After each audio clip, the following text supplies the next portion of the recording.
যে যারা এখন চাকরি করছেন, ভালো করে শুনুন, এইটা আমরা ক্লারিফিকেশন চাইব কোর্টের কাছে ফার্স্ট, যে তারা আজকে কি করবেন।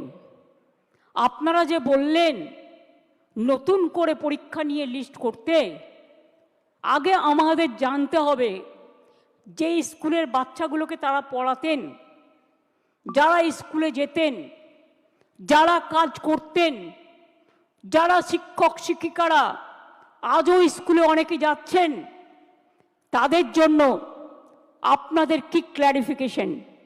স্কুল কে চালাবে? কাজগুলো কে চালাবে?